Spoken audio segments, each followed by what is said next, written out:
Hello, everybody. Hello, YouTube. Hello, art history enthusiasts and visual culture aficionados. It's me again, Miss N, and I'm back with yet another video. Today, what are we gonna do today? Today, I'm going to talk about another album cover. I love the idea of doing album cover analysis. Thanks to Gershom. If it weren't for Gershom, I wouldn't be doing this. I wouldn't have done this first one. And, because of his idea, I'm doing the second one.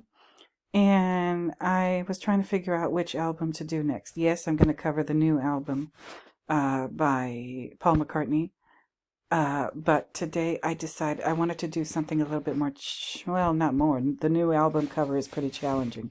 So I'm still like turning it over and over in my head. So whoever requested it, don't worry, I'm working on it. But I wanted to also do one that is extremely popular. I mean, Paul McCartney's pretty popular, but like, let's just face it, mostly people are interested in his Beatles stuff, and that's about it, Today, I wanted to do an album cover that is pretty much world-renowned, one of the most famous album covers ever made, and I posted about it in the community, my community page, right? And this is it, right? I said, 18 hours ago it says, I said, you want another album cover analysis? I'm ready. How about you? And this is the one. This is the one that I'm going to use, that I'm going to analyze, the David Bowie Aladdin Sane album cover. This one's pretty darn famous. This is from, I think, 1973. Okay, and it's iconic. It is absolutely iconic. You've got David Bowie with his red hair and this like lightning bolt across half of his face. And he's got this kind of, I guess at this point it is iconic makeup that he's wearing, extremely pale skin, and then this like puddle in his collarbone, clavicle, whatever you want to call it. And in the upper right-hand corner, it just says his name, David Bowie. And then at the bottom of it, it says the name of the album, Aladdin Sane. Right? And Richland Law is always totally adorable. He said, it's right here. It says, worried about what the heck that is on his clavicle, but I say do it. Don't worry, Richland Law. It's perfectly clean. Okay, that's just water. It's all right. At least I think it is, I could be wrong, but I think it's just water. And I'll explain to you in the video. Gershom, thank you, Gershom. The Thunderbolt and the Diamonds, thank you so much. So I'm going to get going. Okay, you might be surprised with where I take this. Okay, you might be pretty darn surprised with where I take this. Again, I'm going to go ahead and say it right now. I could be wrong about every single thing that I say about this album cover in this video. Either I'm insane or I'm just wrong. I don't know. At this point, I think I've told you all that I question my sanity every step of the way when I'm doing one of these analyses. I find the links. I find the connections. That one thing leads to another, kind of like what, again, Richland Law was talking about with the glass bead game from Herman Hesse. And yes, Richland Law, I looked that up, and it does sound an awful lot like the way I do my thing over here. So thank you for letting me know about that. Like I said, I read Siddhartha, but I'd never heard of the glass bead game, and the glass bead game is really interesting. I guess Herman Hesse called it the glass bead game. I call it the one thing leads to another method of study. Everything is connected to everything in this world. And I try to take full advantage of that when I do my analysis of this, that, or the other. Okay, so today this is what we're going to talk about. I'm going to analyze this. I know it looks simple. I know it looks kind of plain even in its own way, other than his face and his makeup. Like the background is white, his body very, very pale. But there's a lot to talk about here. You might be shocked at where what my research has shown me regarding this album. Gershom got a little bit of a preview, just because we DM on Instagram, but just kind of sit tight and you'll see where I take. Again, if I'm wrong, I'm wrong. If you believe I'm wrong, tell me I'm wrong in the comments. I'm okay with being wrong. Okay, I'm okay with being wrong, or the fear of being wrong, is not going to stop me from trying. It never has yet. So, So, y'all, I think it's about time for you to go fire up that percolator. Get the cream and sugar and whatever you put in your coffee ready, or order it on Postmates, DoorDash, Uber Eats, whatever. Get your stuff together and get comfortable. This is going to be interesting, even for me. Even for me. I think I know where I'm taking this, but who knows? I might have a flash of insight along the way, like while I'm doing this video. So we shall see. Anyway, let me do my church announcements and then let's get on into it. Returning viewers, thank you for returning. New viewers, thank you for being new. Subscribers, thank you for subscribing. Please don't forget to like, comment, subscribe, and share the video if you know anybody who might be interested in this kind of thing. And again, I can't wait for the comments, especially on this one. I think I'm gonna, in the community page, like post a David Bowie song from this album, Panic in Detroit. Okay, pretty good song, actually. But I'm gonna get into it. Get your coffee, get your stuff together, cookies, whatever you like to do with your coffee. If you like to smoke a little something, that's your choice. So get comfortable, get ready, and I'm gonna get into it right now. Just give me 1 second. Okay, everybody, like I said, I'm gonna analyze the David Bowie very, very famous album cover for his album Aladdin Sane. Okay, and again, I know it doesn't look like much, but there's a whole lot going on here. This puddle in his clavicle, it's water. I believe it's water because it looks like water. It's been described as a teardrop on the Wikipedia page for this album. I don't believe it's a teardrop, and I'll tell you why as we go along. Now let's go on to the Wikipedia page. This is the Wikipedia page for the Aladdin Sane album. Okay.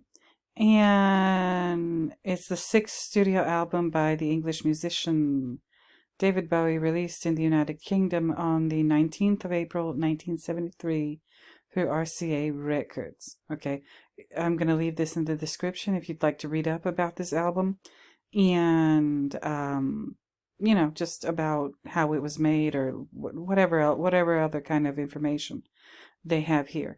I'm more interested in this page. I'm interested in the title and artwork. It says the title is a pun on a lad insane, which at one point was expected to be the title.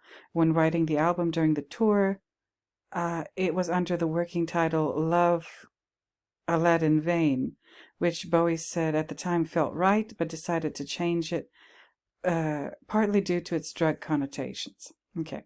The cover artwork features a shirtless Bowie with red hair and a red and blue lightning bolt splitting his face in two while a teardrop runs down his collarbone. So they've described it for us here. Okay. It was shot in January 1973 by Brian Duffy in his North London studio. In an effort to ensure RCA promoted the album extensively, Bowie's manager, Tony DeFries, was determined to make the cover as costly as possible. He insisted on an unprecedented 7-color system rather than the usual 4. The image was the most expensive cover art ever made at the time. That should tell you something, you guys. The makeup designer was artist Pierre Laroche, who remained Bowie's makeup artist for the remainder of the 1973 tour and the Pin-Ups cover shoot. Can writes that Duffy and LaRoche copied the lightning bolt from a National Panasonic rice cooker in the studio. The makeup was completed with a deathly purple wash, which Can believes, together with Bowie's closed eyes, evoke a death mask. I don't know about that. I don't know. Is this their opinion, or are they just saying what they were doing? In either case, I think there's more going on. Okay? I'm going to tell you what my analysis is. The final photo was selected from a group featuring Bowie looking directly at the camera. These photos later became a signature image of the V&A's David Bowie Is exhibition. The shoot was the only time Bowie wore the design on his face, but it was later used for hanging backdrops at live performances. Duffy believed that Bowie's inspiration... Okay, so Bowie is the one. I see. Bowie looks like Bowie's the one who made the choices, or looks like a lot of the choices regarding how this album cover was going to look. So this Duffy person believed that Bowie's inspiration for the Flash design came from a ring once worn by Elvis Presley. It featured the letters TCB, an acronym for taking care of business with a lightning flash. I don't know about that. Maybe, possibly, but I think there's more going on.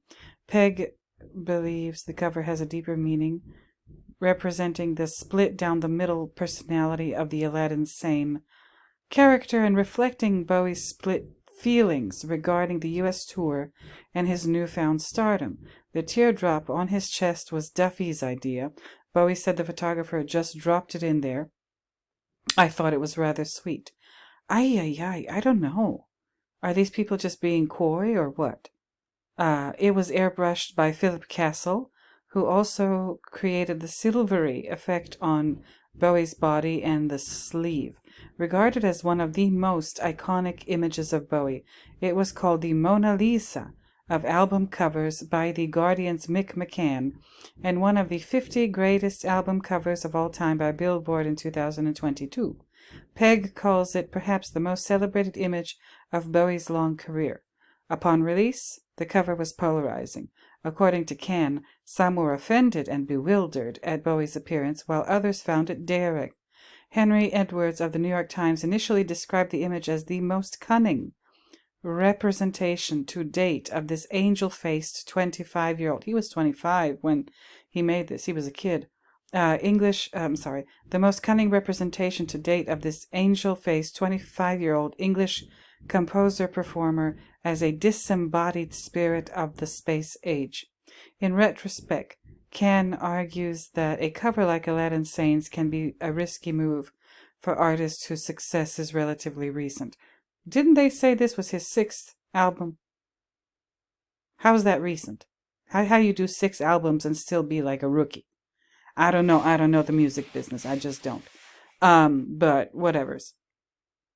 Listen, I think there's a lot more going on than just, they decided to add a little teardrop. First of all, look at this. I found this image, but I found like a better resolution image here. Teardrop, eh? Where'd it come from? Bowie's left eye? This is a big-ass teardrop. I'm so sorry. Please don't lie to me. But I know they maybe need to keep it to themselves, like whatever they were really trying to do, that I believe they were really trying to do when they were making this thing. But please, look at the size of the eye, look at the size of this alleged teardrop. And why is it only on one side? Why is it not on this other side too? Police. Now, let's take a look at this, right? What we got is David Bowie with this red-haired, like spiky kind of mullet situation going on. And this is undoubtedly red hair. And then up, like I said, up in the upper right-hand corner and the bottom of the image, you see David Bowie's name and the name of the album in blue, white, and red letters. There's like kind of it's like a 3-color sort of thing going on with the letters. At first I thought this was green, and then I put my glasses on. No, it's blue at the top, and then the white band going through the middle, and then the red band on the bottom of these letters. Okay, same thing with the title of the album, Aladdin Sane, at the bottom, except with one little, yep, with one little addition. The eye in Aladdin is dotted with a flame. What looks like a flame is shaped like a flame. So that, in effect, makes it look like a candle. That's going to become important later. So I said the red hair, the lettering, the color of the lettering, and the eye dotted with a candle flame. His makeup. He's got this eyeshadow that's kind of pinky red, lipstick that's kind of pinky red, or like even like a kind of purplish, lavenderish, reddish sort of thing. And it's all through his face, his forehead, his temples, his cheeks, all the way down to his chin. Both sides, and his eyelids too. They all have this same kind of like reddish, purplish, lavenderish, pinkish, mauve-ish, fuchsia-ish. I can't pin down this color, but it's reddish, purplish color. Okay, and it's all over his face and his shoulders too, right down here. The lightning or the thunderbolt across his face. It starts up in the middle of his forehead, then it slashes down across his right eye, and then it ricochets over here, and then it ends on his right cheek, and extending the pointy part extending down to his right jawline. Okay, and it's also blue and red, kind of like these letters, right? That's going to become important later. I think he's maybe wearing a little bit of mascara on his eyelashes, but that's neither here nor there, really. And then there's this teardrop, the white background, and then only part of his body is kind of lit. It looks like, I don't know how they did this. I'm not a photographer. Or maybe we can look at this image too. Look at this. From the shoulders upward, he looks like he's in some kind of shadow, or like lying down in the shade, and the shade is protecting again from the shoulders or the collarbones upward, and then from the collarbones downward, it seems like it's exposed to a very, very bright, like blinding white light.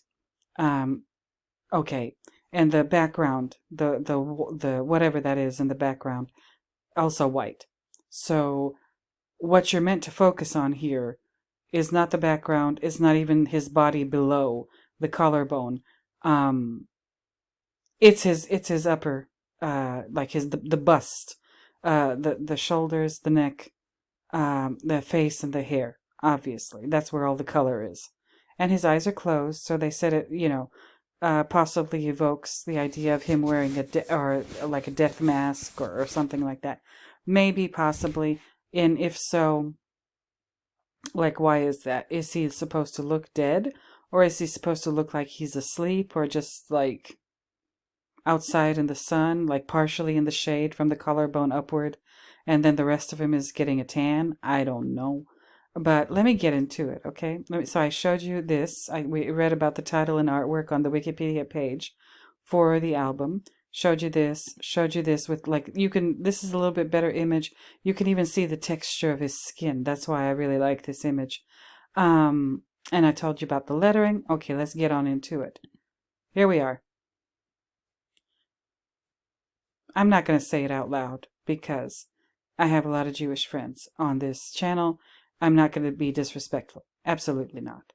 But you can see that. It starts with a Y, and it's the name of, as it says here, was an ancient Levantine deity and national god of the Israelite kingdoms and of Israel and Judah.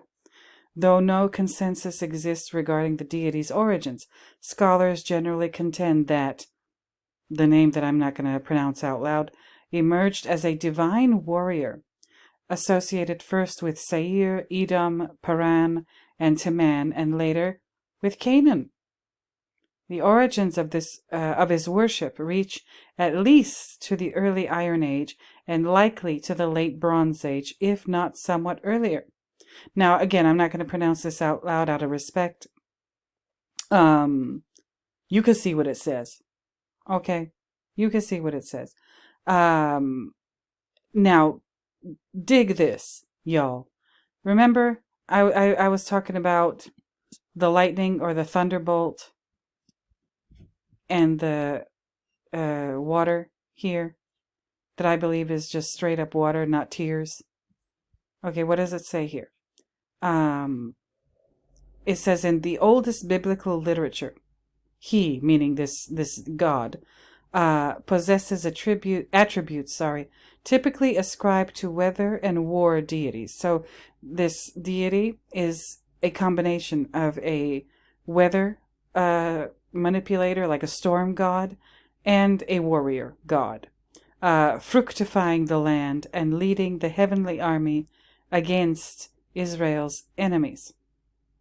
The early Israelites were polytheistic and worshipped this deity alongside a variety of Canaanite gods and goddesses, including El, Asherah, and Baal. In later centuries, El and this deity became conflated with El-linked epithets such as El Shaddai. I think I covered that in another video, right? It came to be applied to this deity alone. And other gods and goddesses such as Baal and Asherah were absorbed into the, I guess I can say this, please forgive me if it's wrong for me to say this too, but were absorbed into the Yahwist religion. Towards the end of the Babylonian captivity, the existence of other gods was denied, and this deity was proclaimed the creator deity and sole divinity to be worshipped. During the Second Temple period, speaking the name of this deity in public became regarded as taboo, and Jews instead began to substitute other words, primarily Adonai, which means my Lord. In Roman times, following the siege of Jerusalem and destruction of its temple in 70 CE, the original pronunciation of the god's name was forgotten entirely. Okay, so this deity is also invoked in Papyrus Amherst 63 and in Jewish or Jewish-influenced Greco-Egyptian magical text from the 1st to the 5th century CE. Okay, now that we're here, okay, did you expect this yet? Any of you? Did you? I know I didn't, but here we are. Did you expect me to go to this page? Did you expect me to make an association between this here and this here? Like I said, I didn't. I'm surprised myself. But it makes sense. It makes sense. Because, again, the thunderbolt. The thunderbolt across his face might very well be a representation of this deity. All right? That's just what I'll call it for convenience sake, this deity. Okay? And then this down here, they say it's a teardrop. I don't think it's a teardrop at all. I think it's a raindrop or a little puddle of rain that, rain very often accompanies thunderstorms. Okay, so this deity is a storm god and a warrior god. Okay. Basically, my hypothesis here is that, like I said, you might be surprised at where I'm going with this. I believe David Bowie, on this album cover, was, in his own way, showing his support for the state of Israel. Okay? I know. Yeah, like I started off by telling you, you know what, please forgive me, I might be crazy. I said that. You were warned. Okay, but I'm not. This is where I'm going with this, and if you're into it, feel free to keep watching. If you're not, you can click off. That's fine. But again, this thunderbolt and what I say is a little puddle of water, rainwater, I think it's associated with this storm god here. Okay, and I've seen this this deity referred to as a storm god in more than one place. Storm god and warrior god, and like I said, he's supporting the state of Israel here. Is this the only part that I really kind of haven't figured out regarding this is why his eyes are closed. Is he possibly supposed to... I don't think he's representing himself as this deity. No, because that would be kind of awful and kind of an insult to like Jewish people everywhere on planet Earth. So no, I don't think he's doing that. But I do believe he's representing himself as an individual who is touched and affected by this god, this deity. Sorry, and I'll explain why in a second. So that's where I'm at right now. Now we've covered the thunderbolt. We've covered the puddle. What else do we need to do? Oh yes, hold on. This. What did I look up here? I think I looked up. It is. Let me see. Yeah, storm. Here it is. Sections of the Bible thought to be among the earliest, however, also portray the deity in a more primitive way. One such example is Psalm 18, in which the deity, far from being a transcendent being abounding in love, could easily be confused with a pagan storm deity or warrior god. Well, originally, like, if you look at the history, that's what the deity is described as by researchers, archaeologists, and whatever. You could read this on your own. The association with this deity, with storm and fire, is frequent in the Hebrew Bible.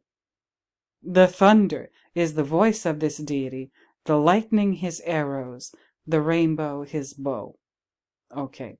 The revelation at Sinai is amid the awe-inspiring phenomena of tempests. Scholars have also noted that many of these primitive characteristics of this deity are seen in hymns and inscriptions devoted to Baal of the Canaanites. Well, we're going to talk a little bit about the Canaanites. We sure are. This may have been due to the acculturation of Israelite religion into a region dominated by Canaanite culture, where the deity had to compete with Baal on his own terms. Note the contest between this deity and Baal on Mount Carmel in 1 Kings 18. Okay, so this is just confirmation of this deity very often in the literature being associated with storms, thunder, lightning, what was it? Thunder, lightning, and a rainbow, but also with war, with battle, warrior god. Okay, I wanted to show you that. Now let me move on to the next tab. Shabbat candles. Remember when I said, oh, look at this down here, the eye is dotted with what looks like a flame, at least to me. And I said, wait a minute. What is this? This can't be an accident. This can't be just because it's cute. You know, like when little girls in elementary school dot their eyes with hearts and stars and stuff. No. This is a candle flame, essentially turning this eye into a candle. And I said, okay, if this is what I'm doing with this, if this is where like my intuition is taking me regarding this, then what about candles? What about candles and Judaism? Like, candles are a big part of that religion in so many different ways, in so many different like ceremonies and what have you. And we have Shabbat candles. Shabbat candles are pretty important. They're candles that are lit on Friday evening before sunset to usher in the Jewish Sabbath. Lighting Shabbat candles is a rabbinically mandated law. Candle lighting is traditionally done by the woman of the household, but in the absence of a woman, it is done by a man. After lighting the candles, the lighter covers their eyes and recites a blessing. That's what this lady is doing over here on the right. In Yiddish, lighting the candles is known as Licht benchen, light blessing, or Licht zinden, light kindling. Okay, now there's that. So this is how they kind of like get everything started on Friday night for the Sabbath, right? How does the Sabbath end? Mo candles. Okay, the Havdalah is a Jewish religious ceremony that marks the symbolic end of Shabbat and ushers in the new week. Not the same candle. Okay, as you can see, these candles look like kind of ordinary candles for the beginning of Shabbat, and then for the end of Shabbat, you get these braided candles. Is a Jewish religious ceremony that marks the symbolic end of Shabbat and ushers in the new week. The ritual involves lighting a special Havdalah candle with several wicks, blessing a cup of wine, and smelling sweet spices. Shabbat ends on Saturday night after the appearance of 3 stars in the sky. Havdalah may be performed as late as sunset of the Tuesday following Shabbat. I don't know why or how, but there's a recitation that happens. It's recited over a cup of kosher wine or grape juice, although other beverages may be used if wine or grape juice are not available. Okay, all right. So you can read through this page, and you can read through. They have the Ashkenazi liturgy for Havdalah after a festival or Shabbat is as follows. You can read through this, right? I am astounded at the things that I learn and where my research takes me. Okay, so is the candle, the eye dotted with a flame, essentially making it a candle? If I'm right, and David Bowie through this cover is actually showing his support for the state of Israel, then this candle has to be, if in my mind, it has to be associated with some kind of Jewish custom or tradition or whatever. And the 8 candles, y'all, for Hanukkah? Like, that's Hanukkah. We know about the menorah and that whole that thing. But like a single candle, is that, I see several candles lit in front of this lady, and there's 2 of them in this picture.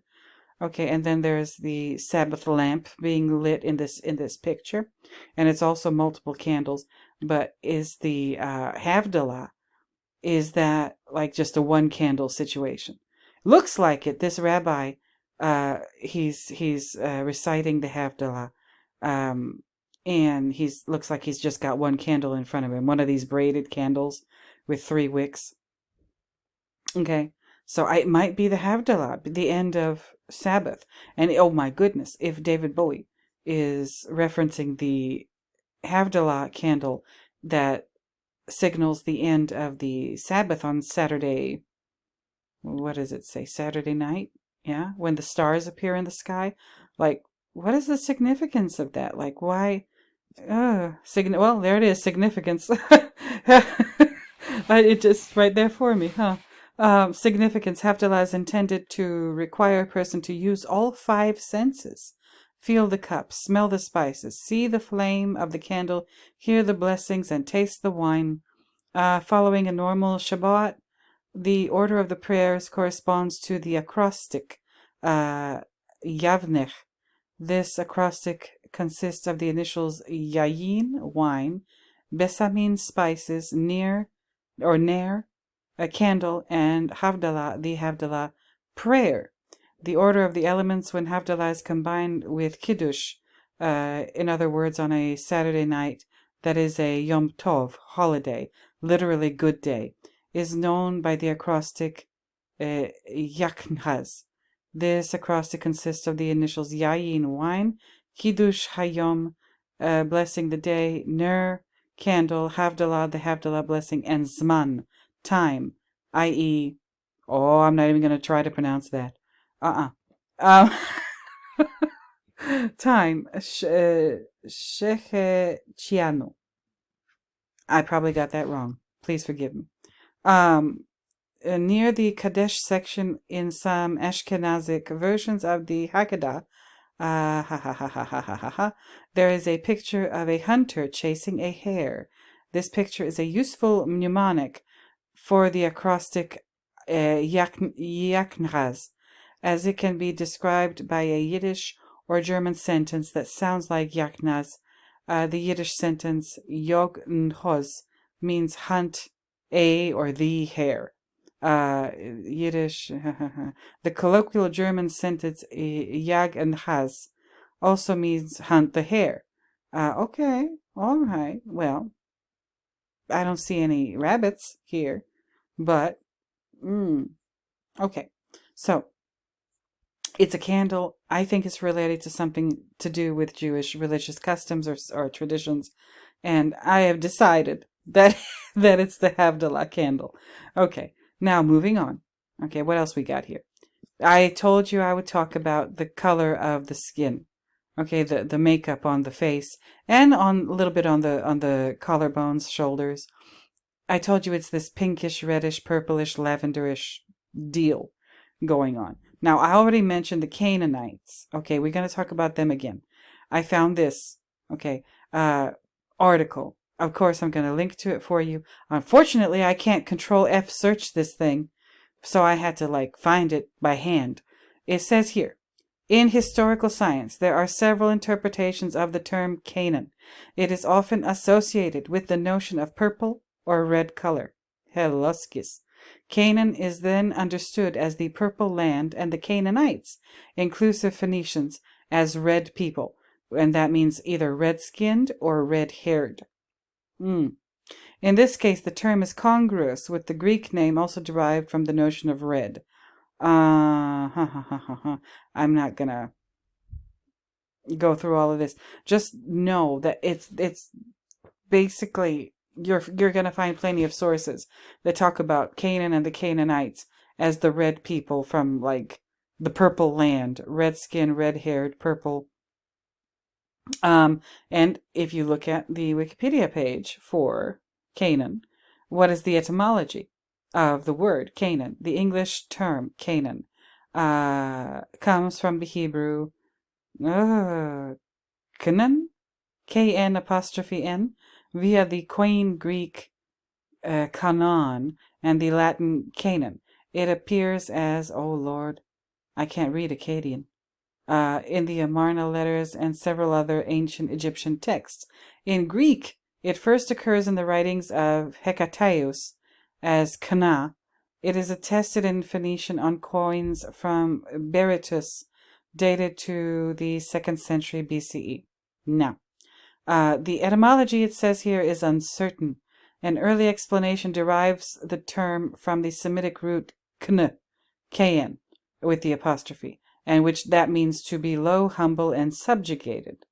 Okay. Some scholars have suggested that this implies an original meaning of low lands, in contrast with Aram, which would then mean highlands, whereas others have suggested it meant the subjugated as the name of Egypt's province in the Levant, and evolved into the proper name in a similar fashion to Provincia Nostra, the first Roman colony north of the Alps, which became Provence. Okay, now this is the part where they mention color. An alternative suggestion put forward by Ephraim Avigdor Spicer in 1936 derives the term from Hurrian Kinahu, purportedly referring to the color purple, so that Canaan and Phoenicia would be synonyms land of purple. Okay. Tablets found in the Hurrian city of Nuzi in the early 20th century appear to use the term Kinahu as a synonym for red or purple dye, laboriously produced by the Kassite rulers of Babylon from murex mollusks as early as 1600 BC, and on the Mediterranean coast by the Phoenicians from a byproduct of glassmaking. Purple cloth became a renowned Canaanite export commodity, which is mentioned in Exodus. The dyes have been named after their place of origin. The name Phoenicia is connected with the Greek word for purple, apparently referring to the same product, but it is difficult to state with certainty whether the Greek word came from the name or vice versa. The purple cloth of Tyre, Tyre, in Phoenicia, was well known far and wide and was associated by the Romans with nobility and royalty. That's why when you see even Jesus, but royalty depicted in a lot of ancient art, they're wearing purple. Okay, this is why. However, according to Robert Drews, Speiser's proposal has generally been abandoned. Listen, this is 1936. So basically, this was probably this idea of Canaanites as the red or purple people was probably around in 1973 when David Bowie was making this thing. Okay, so I believe he's identifying by painting himself in these pinkish, reddish, purplish colors on his skin, at least the skin in the shade, I think he's identifying himself with like the Canaanites. I really do. His eyelids too, and his hair. His hair is very red here. Okay. I think that's what's going on. I've explained the thunderbolt. I've explained the water. I think it's a rain puddle. Again, the deity is at work. The deity, this one. When we see this, the thunderbolt and then the water, like that first drop or couple drops of rain, that means that deity is doing its thing. Okay. And the deity is a storm god, or traditionally in the ancient world, it was thought of as a storm god and a warrior god. Okay, and it's the name of in Judaism, it is the name of the god that's worshipped, but that name is never meant to be spoken. Like Jewish people won't even write it out. They use the tetragrammation, or if you're a Jewish person and you're using the word God, God in English, I've seen several instances where Jewish people don't write the word God out. They write it G-D. Okay. Again, out of respect for the deity. Okay. So again, what did I do? I explained the red hair, the purplish reddish makeup, the thunderbolt, the puddle of rainwater. Okay. Now, and I talked about the dotted I in Aladdin for Aladdin Sane. Now, what else do I got? Okay, I did that. Talked about this or etymology of the term Canaan. Okay, what else we got? Oh yes, here it is. Look, I said I was talking about the lettering for, again, David Bowie's name and the name of the album at the bottom. I said it depends on how you look at it. It looks kind of green, but when you take a better look at it, no, it's not green, it's blue. It's blue and then white and then red. And I said, at first I thought, oh, y'all, you're going to laugh at me. But at first I thought it was like the flag of Palestine because I thought it was green. No. Or Italy.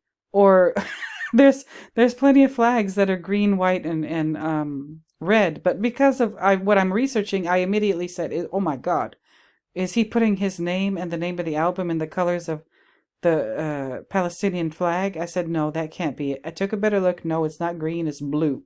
Okay, well, what's red, white, and blue? The flag of Mandatory Palestine, up until 1948, when the State of Israel was founded in the year 1948. This is it. It says the Union flag used on land for official purposes. This is the Palestinian or the Palestine Maritime Ensign, Palestine Customs, etc., etc.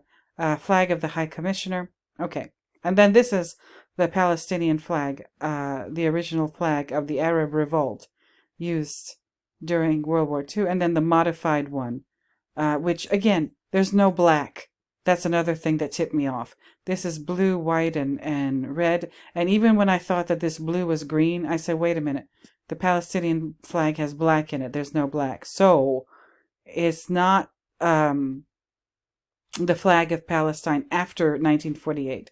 It's the flag of Mandatory Palestine between 1920 and 1948, while it was governed by Britain.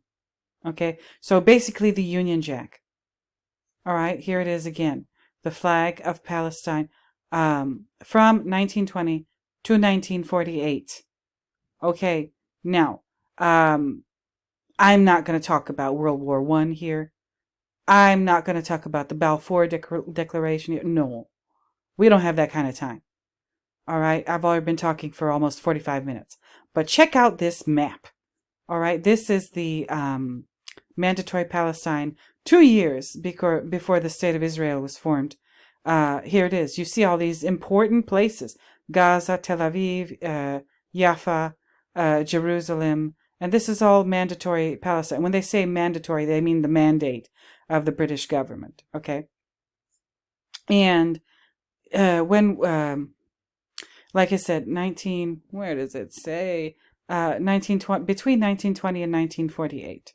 Okay, so as you can read in these pages, originally this was under the rule, well, not originally, but before 1920, it was under the rule of the Ottomans. Okay, the Ottomans were slowly coming to an end during that time in history, and then the English took hold of this land, and they, just governed it from 1920 to 1948. All right, the Lordy, hold on. I'm looking for the dates. Okay, Declaration and Establishment of the State of Israel. You can read about that here. You can click on all these links if you want to. May 14th, 1948. Okay, so why? I don't know why. If this blue, white, and red is referring to the flag of the colors of the flag of British Mandatory Palestine back before 1948, why is he doing that? Is he just trying to remind people about the creation of the State of Israel, and basically saying that that's a good thing? I think possibly. That, coupled with the candle, and this representation of the deity with the thunderbolt and the rain puddle, plus the representation of Canaan and Canaanites, the red people, the purple of the purple land. His hair is red and his skin is like a reddish purple. That's what I believe is going on. I believe that he's making a statement that maybe if he had, like, as I read to you in the title and artwork section of the album Wikipedia page, he obviously had a lot of input into the way this thing ended up looking. Okay. Right? So he probably made choices and maybe didn't even explain those choices to the people around him. I don't know. It's a possibility. It is a possibility. And again, it said in the article that his makeup and the whole setup for this thing, oh no, not that one. He didn't repeat that ever again. This is the only time he did the thunderbolt across his face. And it's a cross. Now you all know, if you all know David Bowie, you know that he had two different color eyes. Okay, I don't know what that condition is called, but his left eye was darker, like maybe a brown, and his right eye was blue. Okay, and this thunderbolt is going right across his right eye, which was the blue eye. And again, to me that adds, he could have put it across the left eye, the darker one, but no, he chose the blue one. And to me that, again, it signifies or indicates the sky. The color of the sky is blue, and that's where this thunderbolt is coming from, the sky. And so is this rain. It's coming from the blue sky. And maybe he's this is just one of the many photographs that were taken during that photo shoot when he was doing this. Maybe let me go to the thing where, like, we can zoom out. Maybe he wanted his eye. They picked the one where his eyes are closed to not necessarily make him look dead, but maybe just asleep. Or maybe maybe like the idea that the people who are involved in this, the Jewish people, and he represents them by, like, the ancient, referring back to the ancient Canaanites. He's saying that they, God is taking care of it and they don't have to do anything. Like, everything's gonna be all right. I don't know. I'm just like, that's just me guessing. But I don't know. I just don't know. What y'all think? Tell me. So this is it. This is what I think the lettering is about. The flag of Mandatory Palestine. Okay, red, white, and blue, the Union Jack, the whole thing. Now, if you think I'm crazy, which I understand, I think I'm crazy too. You're not alone. I agree with you if you think I'm crazy. But, again, I wanted to show you one more thing before I let you go. Okay. This kind of confirms to me that this might be what's going on this mega famous, most expensive, most expensive at the time ever album cover in 1973. Let me show you. David Bowie's Unexpected Jewish Links. Okay? You can read this whole article on your own, if in your own time, if you like to. But it's interesting. All right? It says David Bowie, yeah, and he died at the age of 69, was at one stage of his career an enthusiastic follower of Kabbalah and may have had unexpected Jewish links. Rumors have circulated on the internet that Bowie's mother, Peggy Burns, was Jewish. The claims may be related to the fact that she had a relationship with a Jewish man, Jack Isaac Rosenberg, resulting in the birth of Bowie's older half-brother, Terry Burns. Bowie is also known... Oh, no. Well, he was doing the Nazi salute in the 70s, but I believe it was a parody, personally. Okay, the White Duke, the thin White Duke, that was from 1976, and he blames that on drugs. Okay, I don't know. I think it was, parody. He realized that he pissed a lot of people off with that, and they didn't, understand what he was trying to accomplish as a performer. So he just blamed it on the drugs. Okay. But while he was doing this, he was doing Kabbalah as well. The spiritual belief system that is often associated with Jewish mysticism. In Station to Station, he uses Kabbalistic terminology, singing, "Here are we, one magical moment from Keter to Malkut," using the Hebrew words Keter, meaning crown, and Malkut, meaning kingship. Hello. I'm going to show you again. Hello. Is that what this is? And he's been working on this since 1973, at least. Listen. Y'all tell me what you think.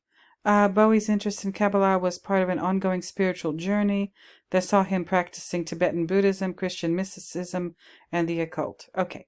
Y'all can read the rest of this. I've already taken up. Oh, this Roger Waters asshole. And never mind. But you guys can read this in your own time. Let me know. Or I think I've basically skimmed through the best parts of it, so far. Two of his greatest early influences were Jewish singer-songwriters Bob Dylan and Lou Reed. I didn't know Lou Reed was Jewish, but his religion doesn't matter. He's an amazing artist. But who knows? David Bowie might very well be Jewish too. Of course, through his mother, Peggy Burns. Okay. I don't know if Burns could be an Irish surname too, so I don't know. I just don't know. But I think I did it, you guys. I think I've explained every part of this. The hair, the thunderbolt, the water, the pinky, purpley color of the makeup on the skin, and the eyeshadow, the whole thing. The letters and lettering, the flame on the eye in the word Aladdin. Did I miss anything? Did I forget something? I don't know. And I was said at the beginning of this video, I said, why is he's partially in the shadow or in the shade, like he's sitting underneath a tree? And then it hit me. Oh, just right now. He's not sitting under a tree or lying down under a shade like an umbrella or whatever. Oh no. The shade, the difference between from the shoulders down and the shoulders up, the shoulders down is very bright white light, kind of like on a very blaring hot sunny day. Okay, so this lower part is lit by the sun, and the upper part is in shadow, again, not from a tree, not from an umbrella, but possibly from a storm cloud. Oh. Okay, now I'm done. You guys, tell me what you think. I can't wait. I really can't wait for the comments for this one. Y'all tell me what you think. I am extremely curious. Do you think I'm crazy? Do you think I'm on to something? Do you like half and half? Let me know. So I'll just reiterate my church announcements, and then I'll let you go. Okay. Returning viewers, thank you for returning. New viewers, thank you for being new. Subscribers, thank you for subscribing. Please don't forget to like, comment, subscribe, and share if you're enjoying these videos of mine. And that's that. Can't wait for the comments. I appreciate you being here and listening to me and entertaining my potential insanity. It means the world to me. Thank you so much. So until next time, you guys. Until the next time when I find yet another reason to talk at you in one of these videos, I'm going to go ahead and bid you bye-bye. So, bye-bye, everybody.